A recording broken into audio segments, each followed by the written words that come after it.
This is the brand new Origin 100i, and it is the latest Star Citizen starship designated for starter players, or at least designated as a starter ship.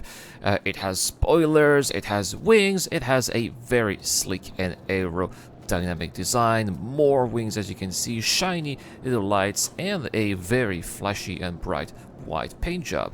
It has doors here in which you can find some of the ship's components, which is very nice if you're looking for those components in these. Alright, let's close that door. It has even more doors, which of course here is required because this one is where you'll be able to enter the interior of the ship. Yes, this ship has an interior, not just a mere cockpit like a Mustang. Some very nice fancy stairs. The interior, as you can see, is a little bit cramped though.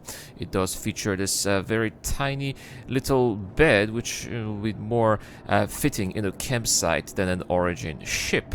It also has some of the new door panels. There we go, just need to tap it, the door closes, and there we go. We are in a very cozy and not so luxurious interior, as you are going to see. This chair here, for example, is not nearly as worth as the beautiful chairs you will find in the 300 series and upwards. This is clearly the cheapest Origin chair I have ever seen. But again, guys, this is a starter ship, so you get what you pay for. So let's see what this baby has got in her belly, and this is very nice because it doesn't have a lot of buttons here, not a lot of screens, but everything that you can see here is functional. So we are now flight ready. Let's have a look at some of the other buttons here that are available, as you can see here on the other side as well. Got the pull quantum, which is on that side. So anyway, let's take off and let's see how this baby flies. Now, the other big difference that you can see here compared to, say, an Aurora is that you have this very minimalist strut here at the bottom, and that's pretty much it. The view is very clear, and well, I suppose that we are ready to go here for those splines. Here we go, full power. Let's see what the acceleration of the 100 series is. Now, this of course is the base 100 series. The base 100 series is, I would say, your everyday commuter if you are into the Origin lineup. It's not really the best ship for combat. It definitely isn't the best ship for cargo running. But if you're looking for a vehicle that can take you from one place to another in a stylish way that will offer maybe you more protection than an Aurora or even an X-85, then this might be the ship you'll be looking for. And I can totally picture this Origin 100 series being the ideal ship, for example, if you're looking for a rental for something that you are a little bit, that will be a little bit more upscale and luxurious compared to what you already have. Oh my goodness, we've already overheated. Yes, that is another problem with this ship. A problem that is going to be quite recurrent throughout this video is that this ship is maybe the heaviest starter ship of them all. It weighs 48 tons, which is about a little bit less than twice the weight of the nimble and light Aurora. But anyway, let's go now to Everest Harbor, which is our destination here for our first run, and after that we'll be trying some of the other ships of the Origin 100 series lineup. So how fast can it take me to the station? Can I go to maximum speed? I'm actually I don't even dare using the afterburner that much because of the weight of the ship here. Is the downsides of the weight of the ship is that the engines overheat very quickly.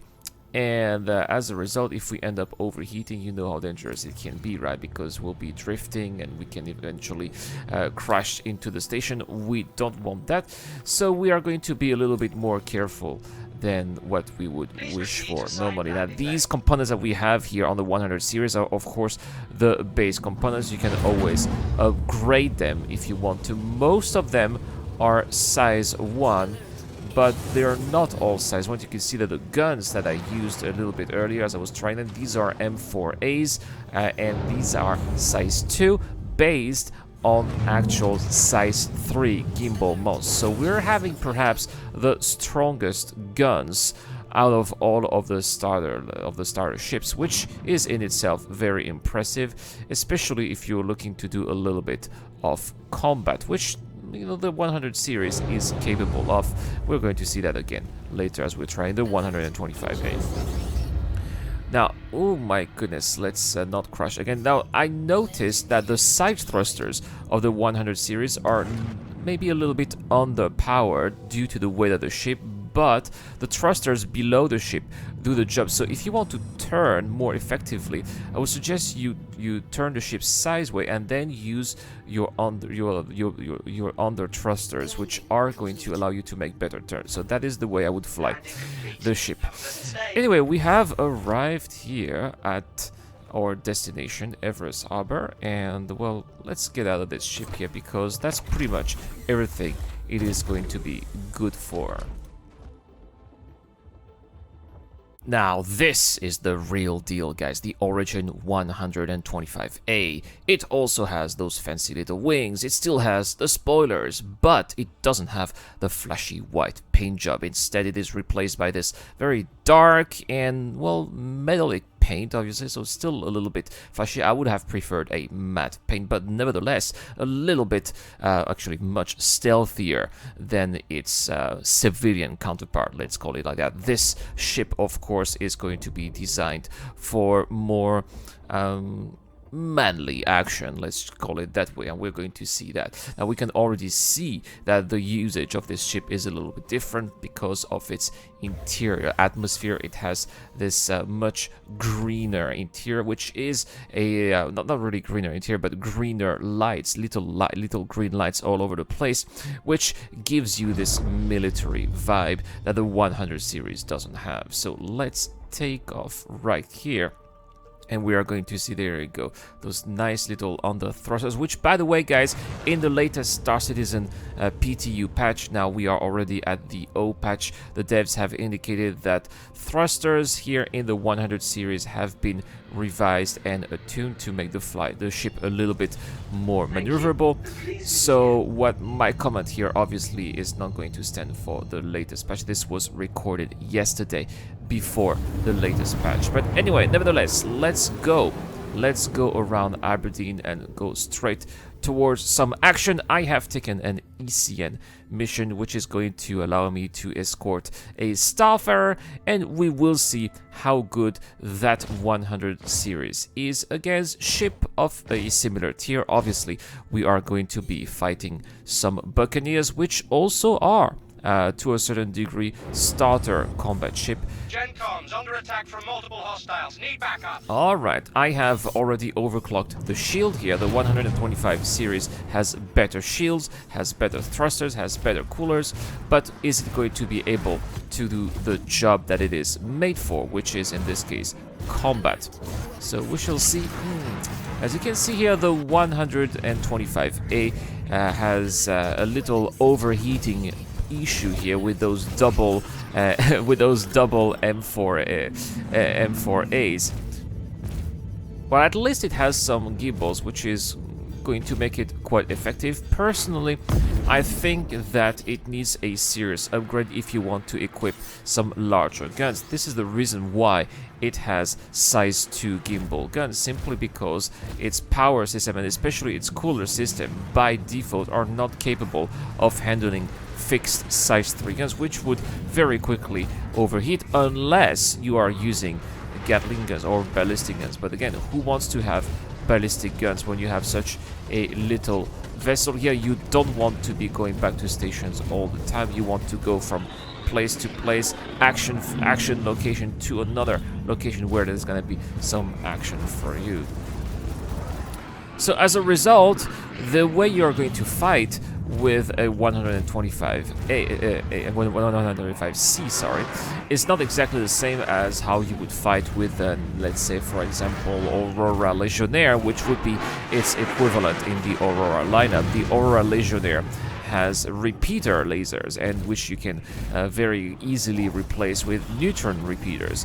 And of course, when you have those guns, you can just keep on firing for a certain period of time, and your enemy is being dealt with a continuous amount of fire.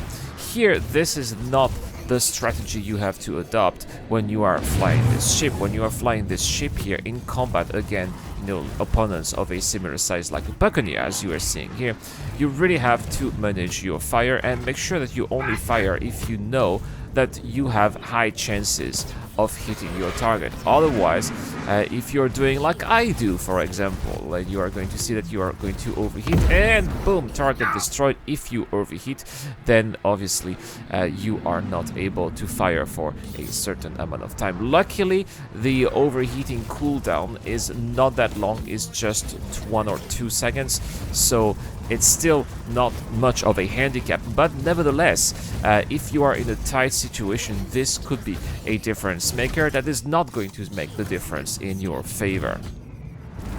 Now, the 100 series, being this little ship here that it is, has one big advantage over a bulky or overall Mustang, is that it is much more difficult for your opponents to hit you from up front. I would say from above or from below, that's obviously a little bit different because the ship is, well, quite big for a starter ship. But if you are looking at a frontal assault, then it is going to be not easy even for the AI to hit you. Just like it is not easy for me to hit a Buccaneer as well, because those ships are equally as tiny. But thanks to the gimbal, boom, there you go, right? Thanks to the gimbal assist here and those size 2 guns, I am able to do quite a little bit of damage on those Buccaneers, and will be able to complete the mission. Now, this ship here has obviously lost its engine, so it's going to be quite difficult to take it down, but at the same time it's not going to be very dangerous. So I think that we are going to leave this target alone, and we will maybe focus on another one. See, this is also what the Starfarer that I'm supposed to protect is doing. Yeah, this is going to be way too difficult. So let's take out this one here, and the target, our customer or client is already trying his best to take down this Buccaneer. Let's finish the job. It does appear like it has already lost quite a lot of shields. Well, the shields are back, so we're going to do our best. Let's have a look here at the icon on the top right, and let's see how quickly the shields of the Buccaneer are disappearing. Ah, overheated again.